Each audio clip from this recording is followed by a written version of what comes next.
couple of things. Number one, I'm thankful that I'm wearing a black shirt because it's really hot in here instead of a white shirt because we would have had a definite problem getting into this speech. The other thing I'm thankful for is, isn't it nice to be talking about relevant things inside of a church? Yeah. Is anyone who actually attends this church here tonight or the pastor? I have. Okay. Like, that is bold. And we need a lot more of that. Yeah.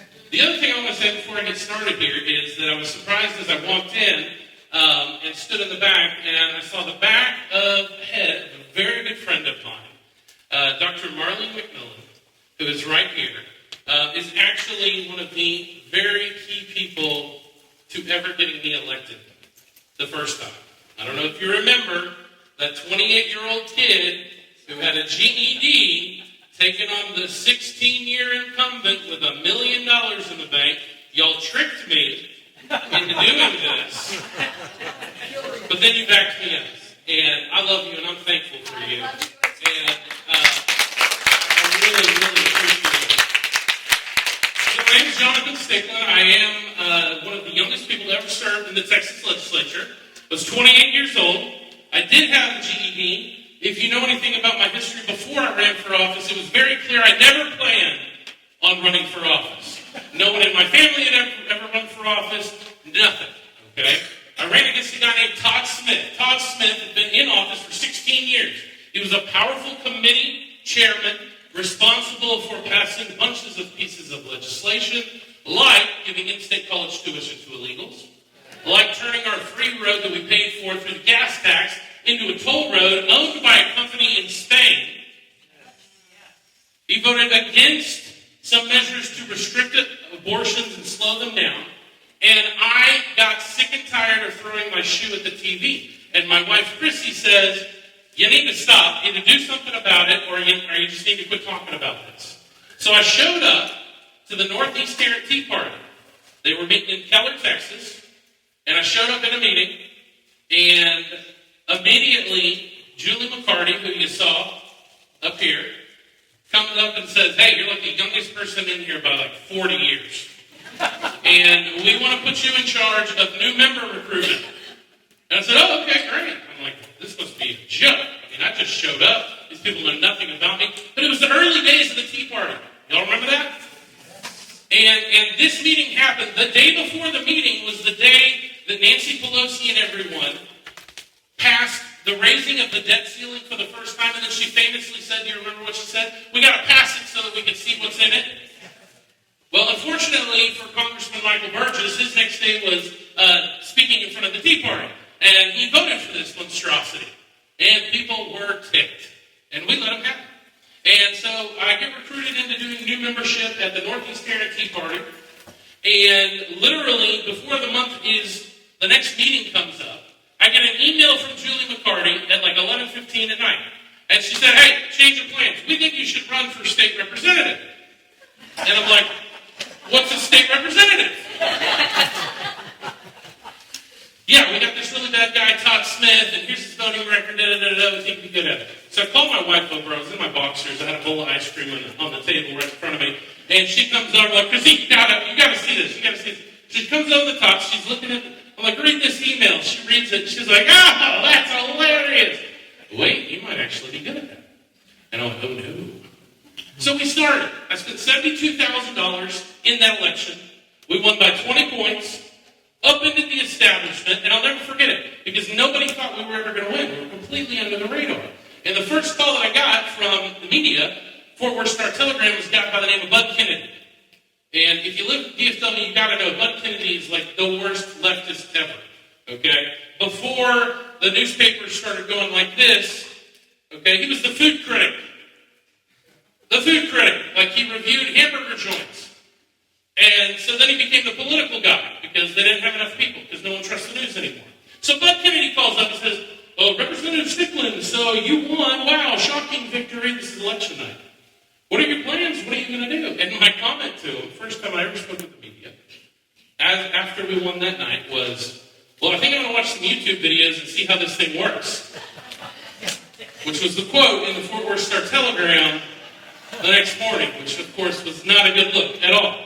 But the truth is I had no idea what I was doing. I just knew something was wrong. And I knew I only had so much ability to sit there and complain about things before I had to take action. I had two girls, they were 2 and 4, Carly and Andy, and I had a wife who was willing to, suffer through this deal, and we went for it. Luckily for me, I got some really good advice early on.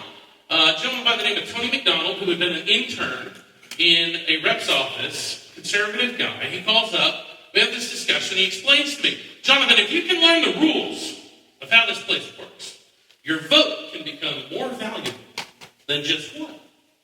I'm like, oh, that's good. I'm kind of nervous. I don't know what's going to happen. I don't know anyone down there. So he gets me a copy of an old rule book. And this thing's like this thick. The most boring reading you could ever imagine in your entire life. Especially with no context. It's describing this process that I have no idea what it's talking about. Okay? But I read it front to back like 6 or 7 times. Dang near memorized this thing. So I walk up on the first day, I get into the Texas House, and we elect the Speaker, Judge Strauss, who I voted against, which ticked everybody off. But he was a moderate rhino at best.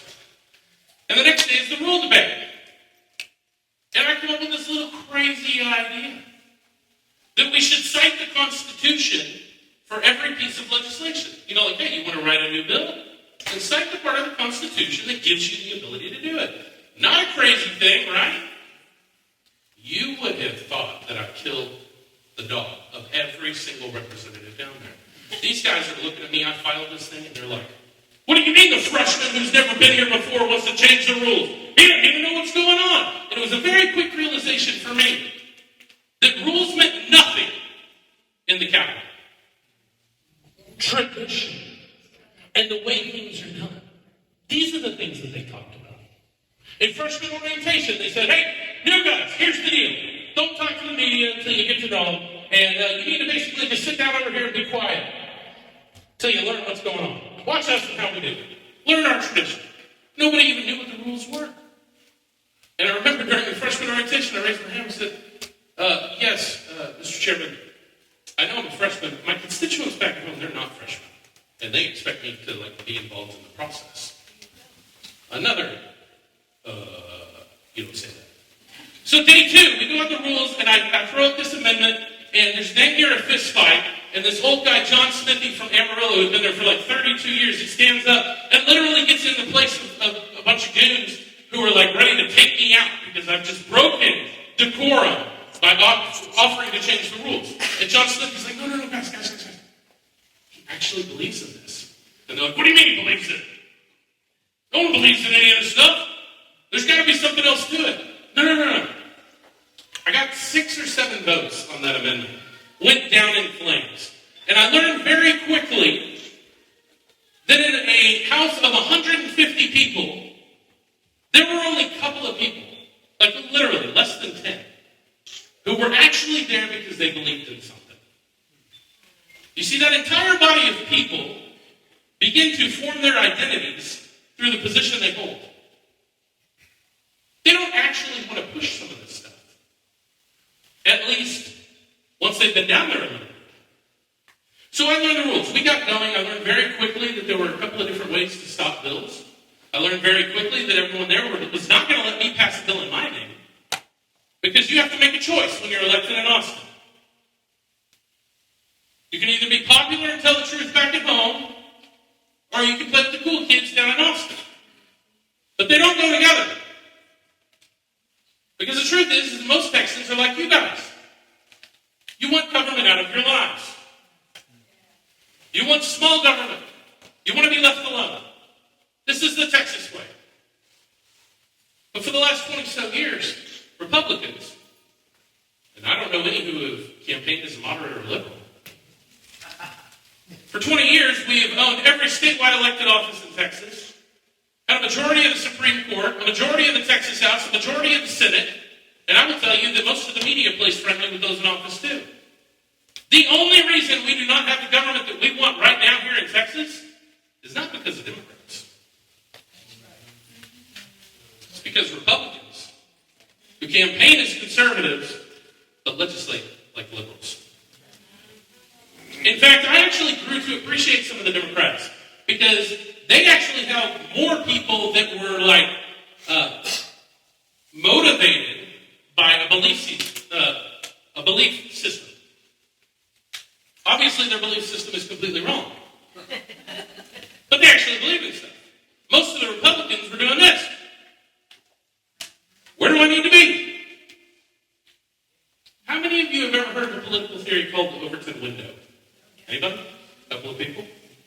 I'll tell you how the Overton window works. It's important to know because this is actually how it works down there, in my opinion. You have a sliding scale. And every single person and their ideology is on this sliding scale. Over here, you have the far left for you. Over here, you have the far right. And in between those 2 points is what's called your Overton window. That Overton window is what is possible politically in a given body. This is where your public policy is going to come out of. And that window is always in the middle of those 2 points.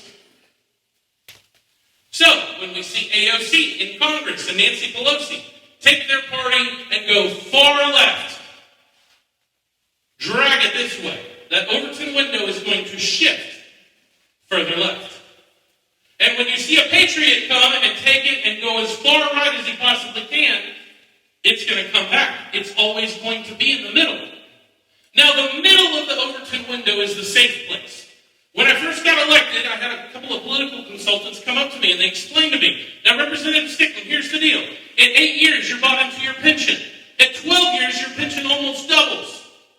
So if you want to get here, you need to serve your time, you need to put in your time, you need to sit down and learn how this works, then you can become a chairman, then we'll start letting you rename some bridges and do some cool stuff like that, and then everything's going to work out. Now, if you want to get reelected, here's what you do.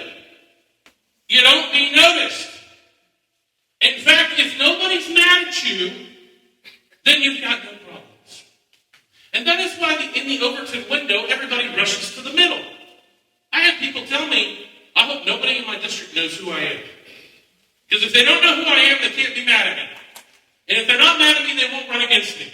And the number one goal of every single politician is not to have an opponent.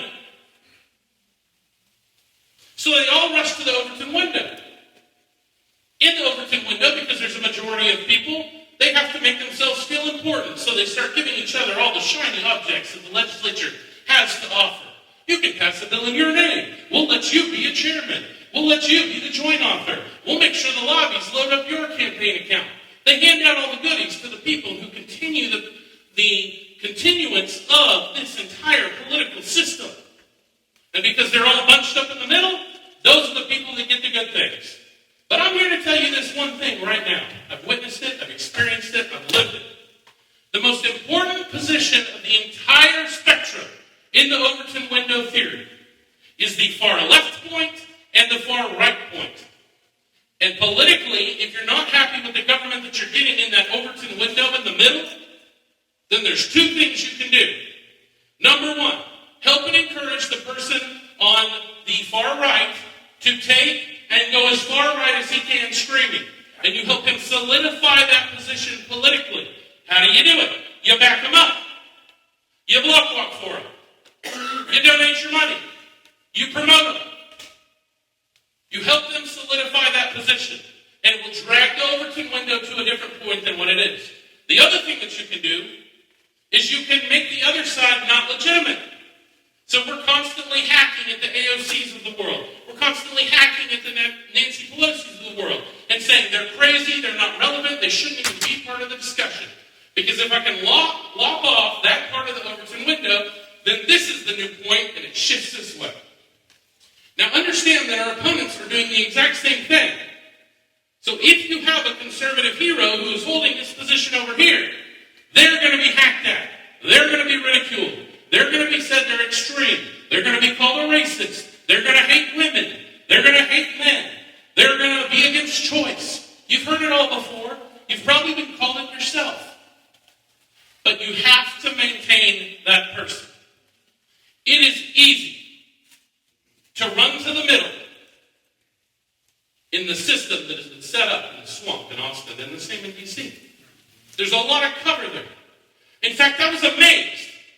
I had never been to the Capitol before I won election. And I told my wife, I'm really kind of nervous. I don't even know where the bathrooms are here. So I come up with this great idea. And my great idea is, I'm going to sneak in there incognito, and I'm going to take a Capitol tour. So I show up in my sweats. It was right after the November election. I didn't do my hair, just kind of normal. Hey, I'm a tourist. This is cool. Signed up for the little tour at the beginning of the Capitol. I opened the door. I walked 2 feet in, and this little beautiful girl, probably 20 years old, looks me square in the eye and says, Representative Stickland, welcome to your office. Representative Stickland, welcome to your office. And I'm going, oh, what is going on? There are thousands of Capitol employees and bureaucrats, and before people are sworn in, they hand out booklets of pictures of the incoming members of the legislature. And their number one job is to memorize a person. You don't open a door for yourself. You don't buy a meal for yourself. Every person that passes you is expected to show respect and call you by name. And it happens hundreds of times a day. There are 17,000 registered lobbyists in the state of Texas. 17,000 on 150 people in the Texas House. I want to give you, for instance, there were 2 people whose full-time job and contract was to work for AT&T and to know everything I was going to do before I did it. That was their job. Their job was to know my kids, to know my birthday, to know my favorite meal, to know what I was working on, to know my staff, to know their pets' names, to know everything about it. And that was just for AT&T alone, and that was for just one member of the Texas legislature. 17,000 registered lobbyists, thousands of state employees who memorize your name and everything about you. And it's a good life. You want women? Money? Fame? Opportunity? Food? What's your vice? It's their job to find it. What happens when I push this button? How does he react? What is he going to do? Oh, I can't move him on this issue, but maybe I can get him to stand down. Maybe I can get him to go neutral. Maybe I can push him and get him somewhere completely else. It is a profession of these people to know exactly what is going to happen. I know a lot of good people who went into this process, and over time, of the red carpet, literally started to define themselves, not by what they believed, not what they were called to do, but the position that they held. And once you define yourself by the position you hold, you will do absolutely everything to hold on to it because it becomes you. Very few people walk into this situation and make a conscious decision to become bad, to go back on the voters, to become corrupt, to take the bribe. Very few people ever do this. It's one small step at a time.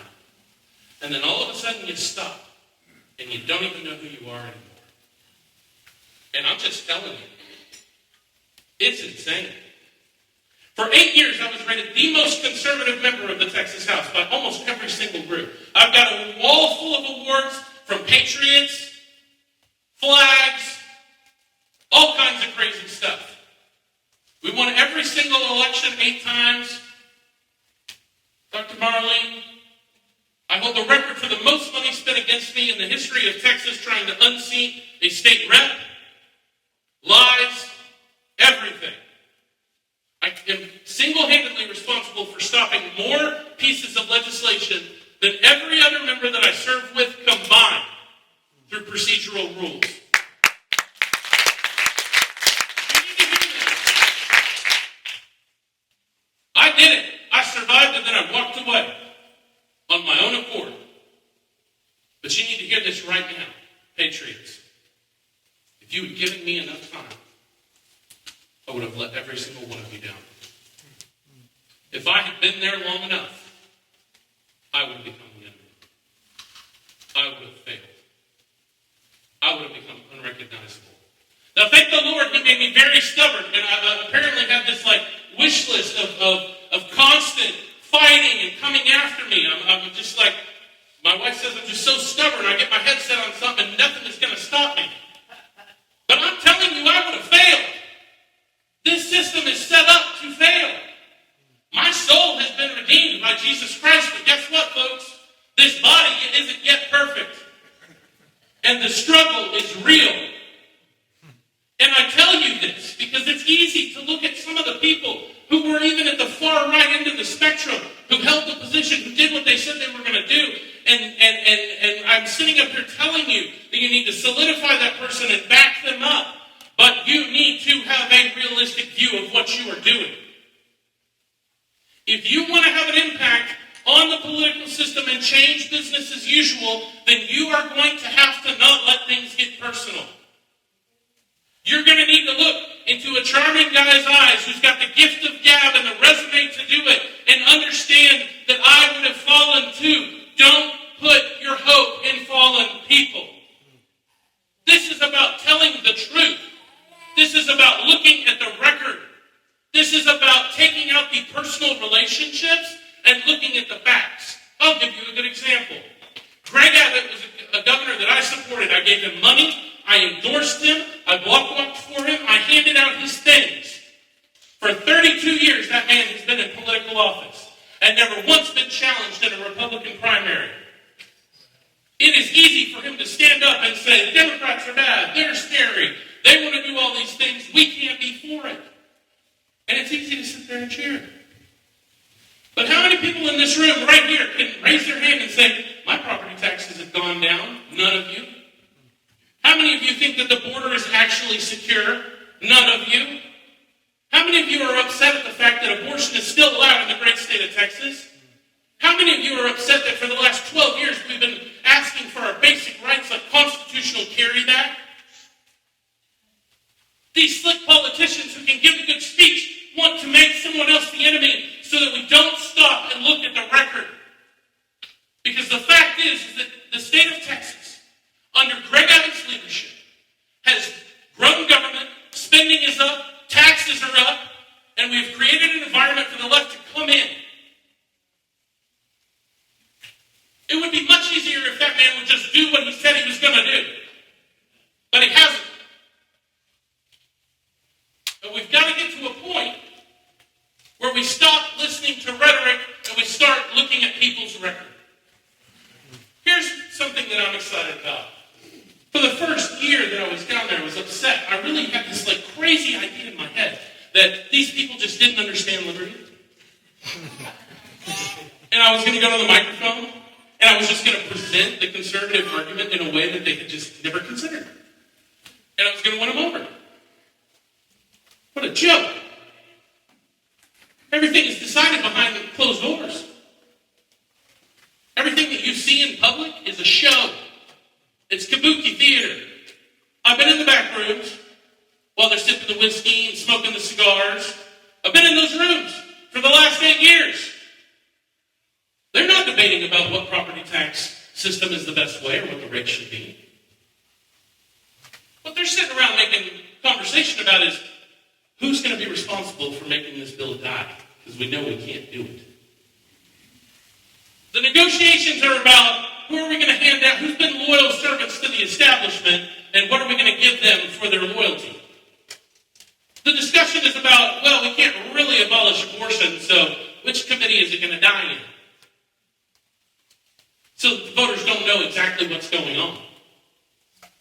These are the discussions. And it's very upsetting. And for the first year, I thought, hey, I'm going to go down there, we're going to have an honest debate, we're going to win, we're going to win over their hearts, truth is on our side, this is all great. No. Didn't matter what. It's completely in vain. But what I learned very quickly after that is that the apathy of the people in there when it came to actual policy. But thank the Lord, we have a system where we can make the wrong people do the right thing. Because these people define themselves by the position that they hold, if we threaten the position that they hold, we can get them to do different things. Okay? What does that mean? We have to apply pressure. The only time we got conservative legislative victories in the last 8 years, or 10 years, because I watched this last one closely, in the last 10 years that I've been intimately involved in this process, was when the politicians made a decision that they could no longer pacify the majority of their voters on an issue. And they felt like they had to do something on it. That's the only time anything gets done. Man, we're going to have to do something on the life issue. We're going to have to do something on the life issue. You know, over in New York, they legalized abortion up to 40 weeks. Everybody's fired up about it. They're thinking about this policy. We're going to have to do something. What are we going to give them? What's the bare minimum we can give them? Because we don't want to rock the boat. We don't want to upset the Democrats. We like them. They're our friends. The lobbyists will be mad if we do it.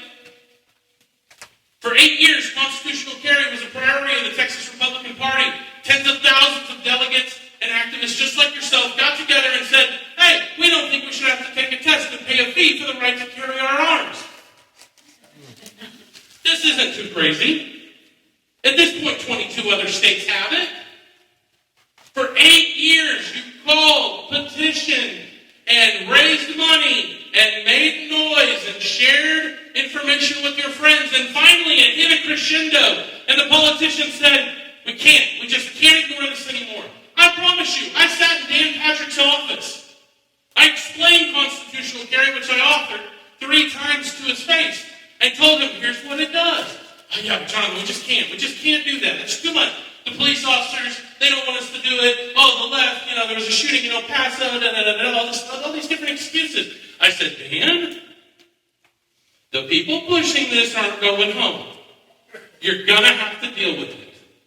And 8 years later, enough noise was made by the voters where Dan Patrick said, I can't ignore it. We're going to have to pass it. It is annoying that we have to take it that extreme to get anything done. Okay? It's not right. It'd be a lot easier if these people just did what they said they were going to do. Not lie. Unfortunately, most of them are liars. But the power of the people is real. It finally got to a point in my career when I went to the microphone. It wasn't just one member out of 150 people. They knew that if Jonathan Stickland stood up and put something on Facebook, that there would be thousands of people across all of Texas that would know about it. I got to carry your political clout with me on the floor. And it was crazy awesome. And they hated it. We came up with this idea in the second session. We said, we're going to do this thing called Bad Bill of the Week. Any of y'all heard about Bad Bill of the Week? Okay. It literally started off as a joke. And I said, there's so many bad bills. There's literally hundreds every single day being filed. Let's just give an award to the worst, stupidest one every single day. Or once a week. So we made this video on a camera phone. And I'm like, this bill is bad. I described the bill. I gave my colleagues who authored the bill their office phone number. And I said, will you guys please call them and tell them to stop pushing this bill? And you did. Every single bill who got the Bad Bill of the Week award, except for one, in the next 6 years, went down. It wasn't because Jonathan Stickland did anything. It's because you did something. When I was elected for the first time in 2012, it was from a group of patriots, Julie McCarty. It was a True Texas Project, formerly known as the Northeast Guarantee Party. And there was a group of people. I remember the first meeting that I went to with the congressman. There wasn't more than 30 people in that room. This room is double what that was. And there were a couple of patriots there who decided, you know what? We're going to do something. There were a couple of patriots there that when the bucket was passed, they said, you know what? I'm putting in $5. I don't know what it's going to do, but I'm going to do my part. There were some people there when the volunteer thing went by and said we need greeters or people to put up the signs or show up to turn the lights on or make sure there are pamphlets out here. Whatever it is, they signed up to volunteer. That group became hundreds of people in a very short amount of time. And that group changed Tarrant County overnight. We replaced rhinos with conservatives, but even more than that, because most of them ended up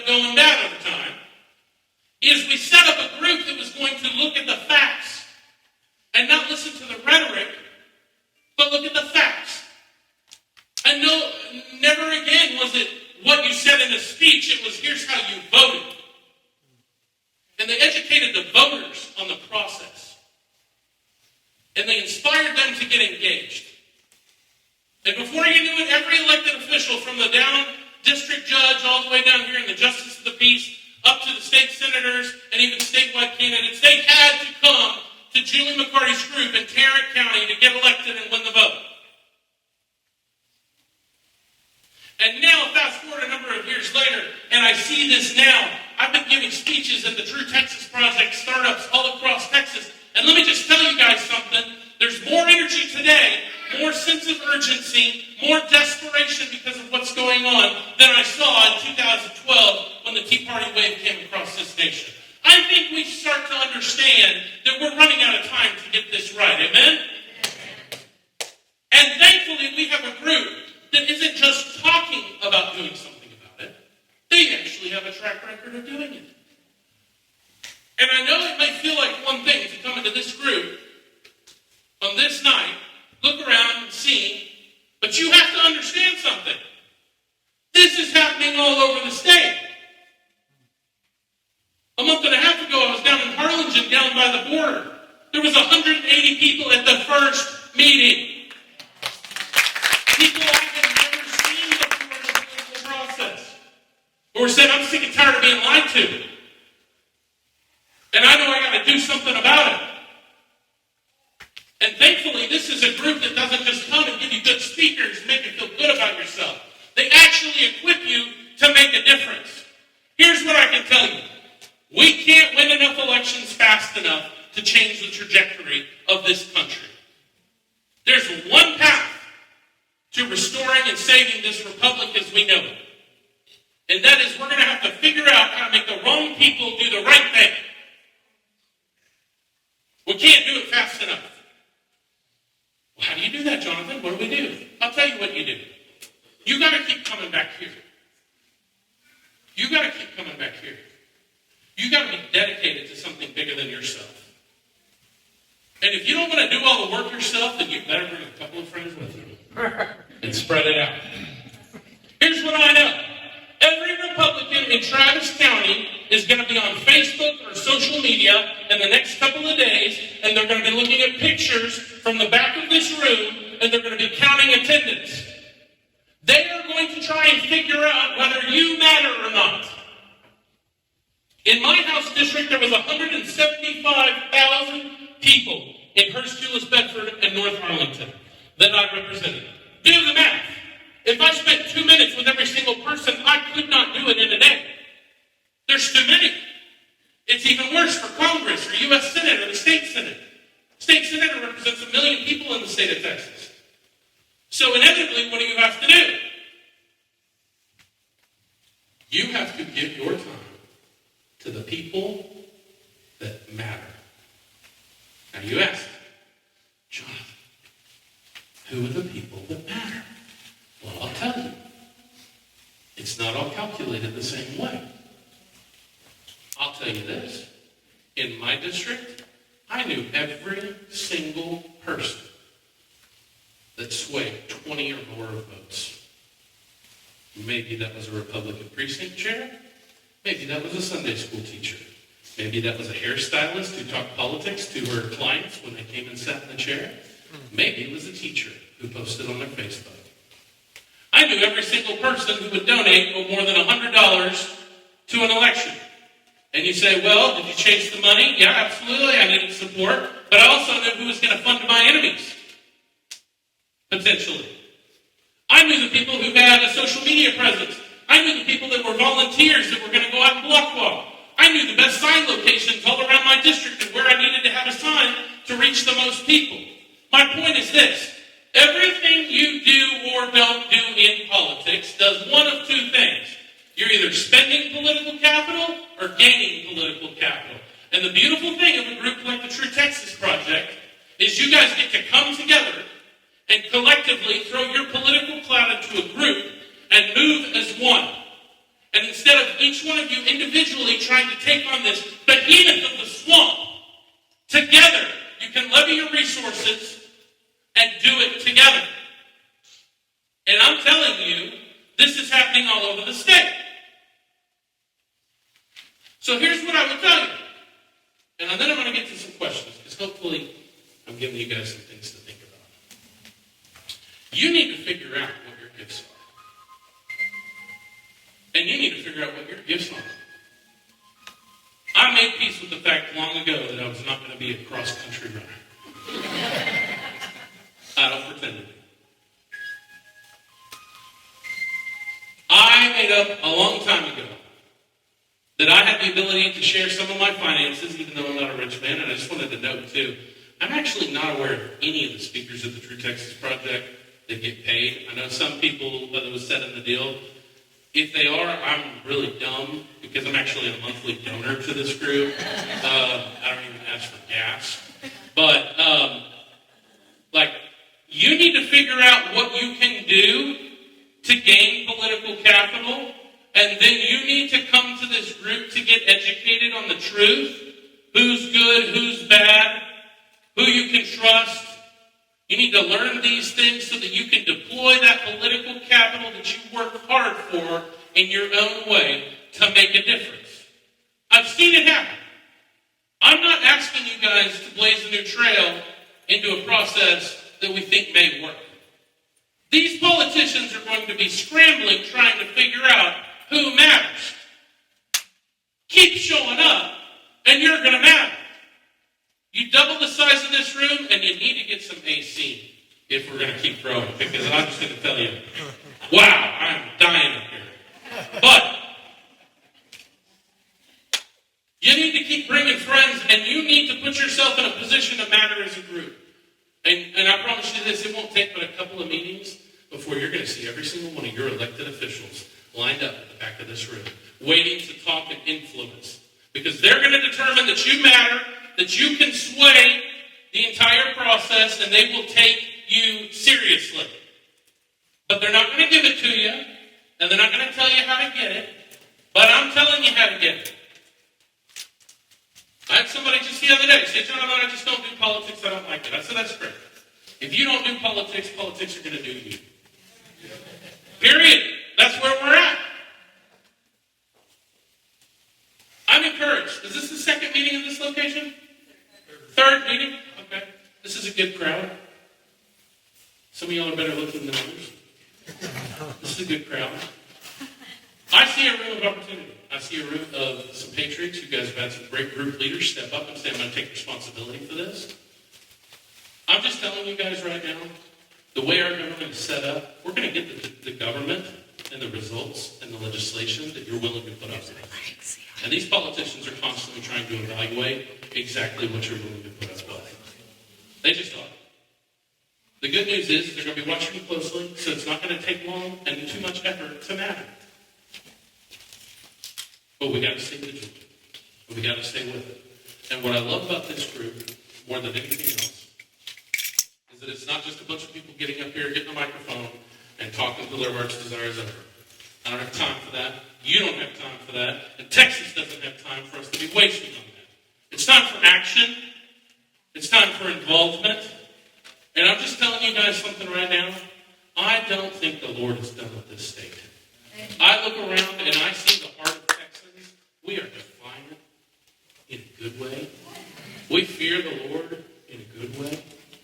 And I know that if we could get these silly politicians in line with the actual sentiment and values of Texas people, that we can change the state, lead the world, and give the free world a chance to fight against the coming communism and socialism that is coming straight at us. It's time for us to be bold. And I just want you guys to know that I am thankful for you.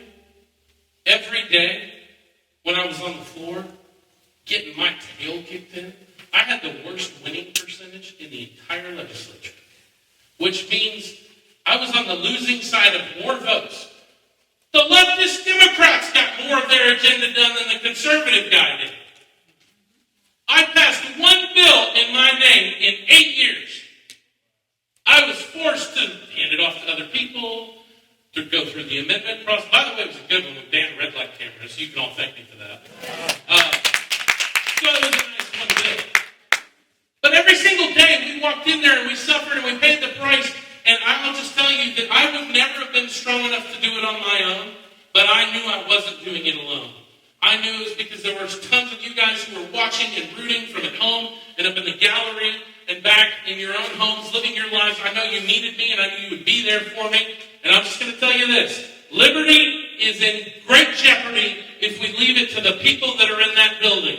But if we can reclaim the responsibility for upholding it ourselves and the people with the True Texas Project and with activists and churches and all of us across this state, we can take it back, we can keep it safe, and we can watch it grow. Thank you for showing up. That's what it takes. And I hope you enjoyed my talk. I hope you have learned that you can make a difference. Don't put your trust in politicians. And the better speaker they are, the more you need to double check. So does anybody have any questions? We have a few more minutes. Name some names. Name some names. All right, it's easier for me to name good people than name all the bad people. Senator Hall. So, yes, there's one in the Senate I would support. Bob Hall. That's it. Wouldn't support Brian Hughes. Wouldn't support any of them except for Bob Hall. Now, I will tell you this. There's different degrees of being bad or useless, okay? Brian Hughes is one of the easier people to make do the right thing with a little bit of pressure, but Bob Hall's the only one who's shown me that he'll actually do it on his own. So that's my measurement. In the House, I've got 5 people that I would support. Number 1, the champion, the guy on the far right end that we need to support is Brian Slayton. From East Texas. Number 2, my replacement, Jeff Kaysen in House District 92, Tarrant County. Kyle Biederman in Fredericksburg. Tony Tenderholt in Arlington. And Matt Schaefer in Tyler, Texas. Now, here's the deal. There are other people who I wouldn't like to waste energy trying to go after. Okay? There are some that I would probably vote for if it was against a Democrat. But I'm giving you a list of these 6 people that Jonathan Stickland and Chrissy Stickland would take out our wallets and give money for.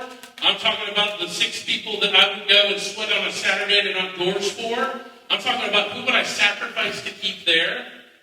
And then remember on top of all of this, that we only continue to support them as long as they continue to deliver the results. Okay?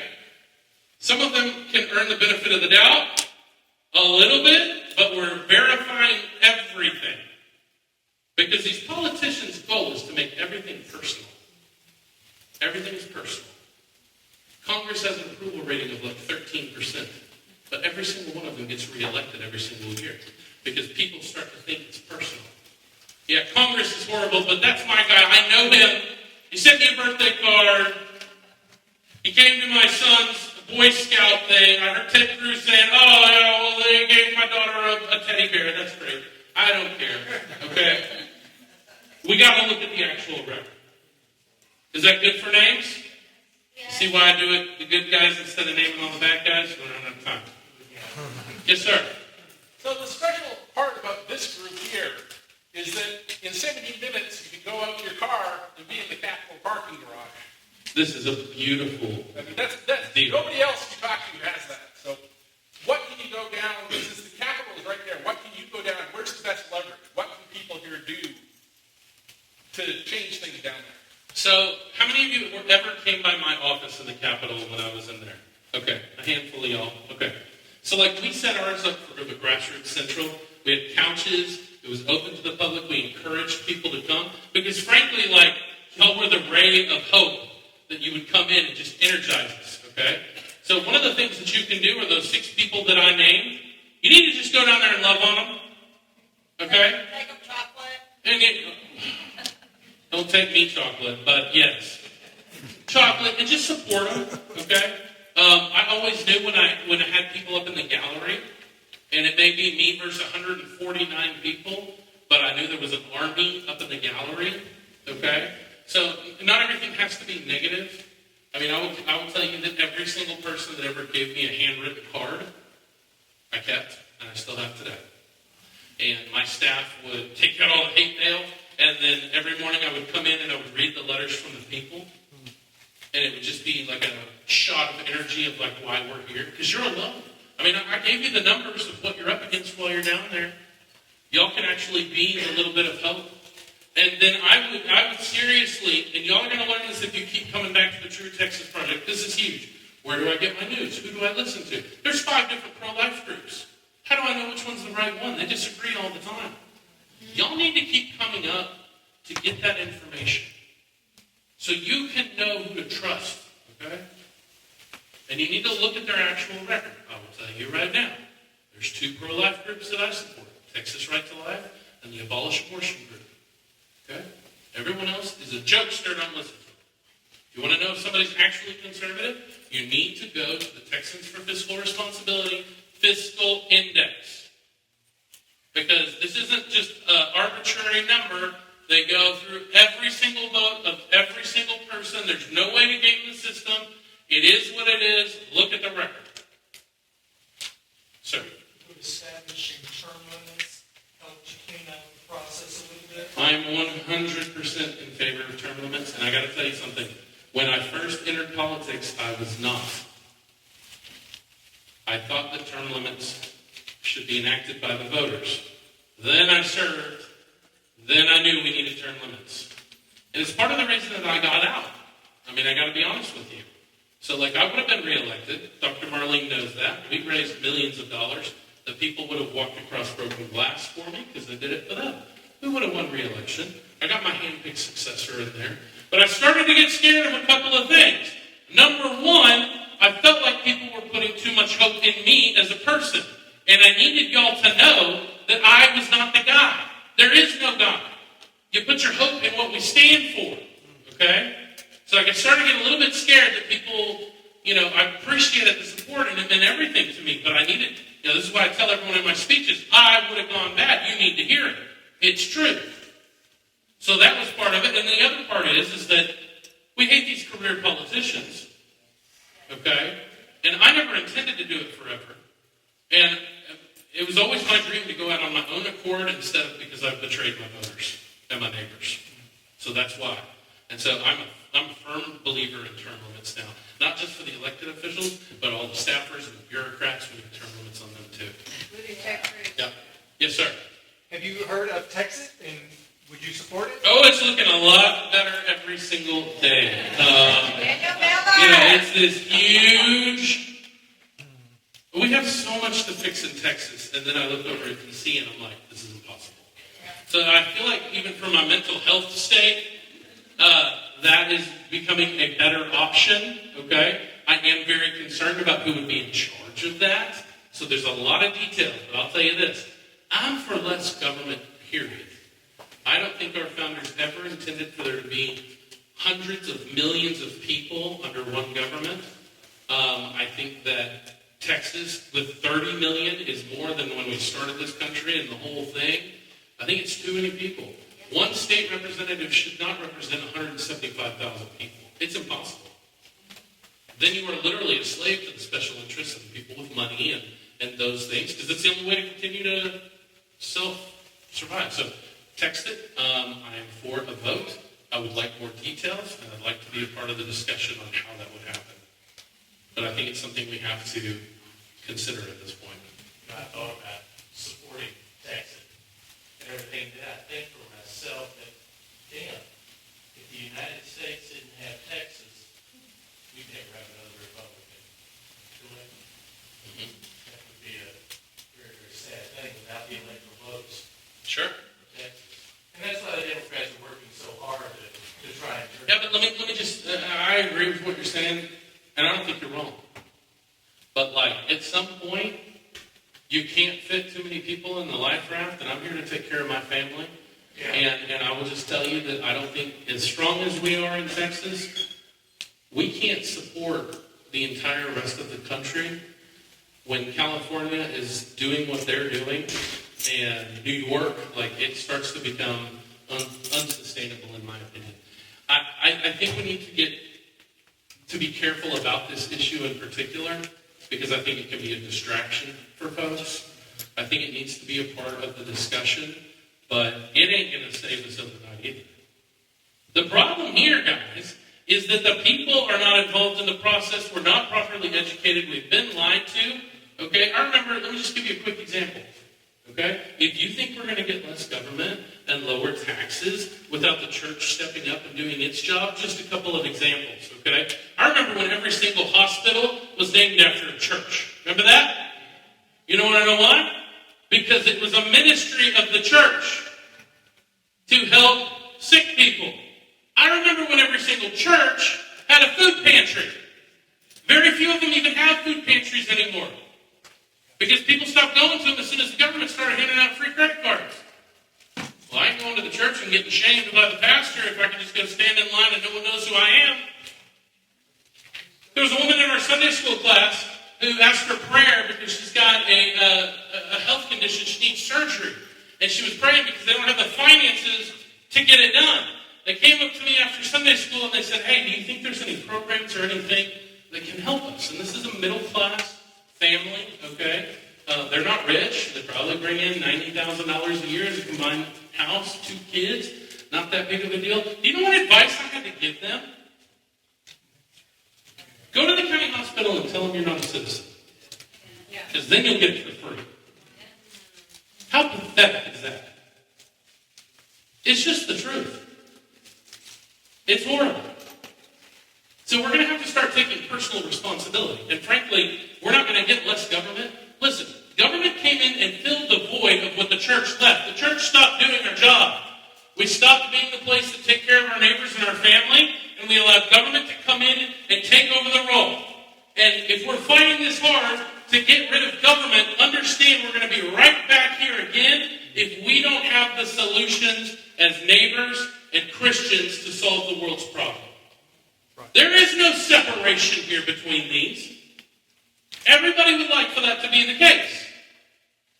But if you think you're going to pay less in taxes and have less responsibility to take care of real needs in the world, you're living a lie. We're going to have to step up to do it personally. Yes. Take 2 more questions. For me personally, it's kind of depressing being in Travis County and feeling completely outnumbered. Yep. Not just you.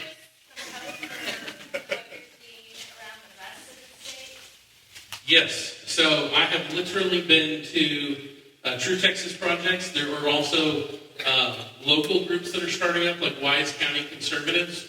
I think Julie is up to, I know that they have 37 leadership teams who have applied to open up new locations just like this all over the state.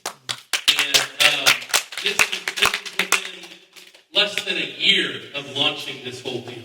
I mean, it's going like wildfire, okay? But what y'all have to understand is, like, y'all need to take responsibility for the success of this group.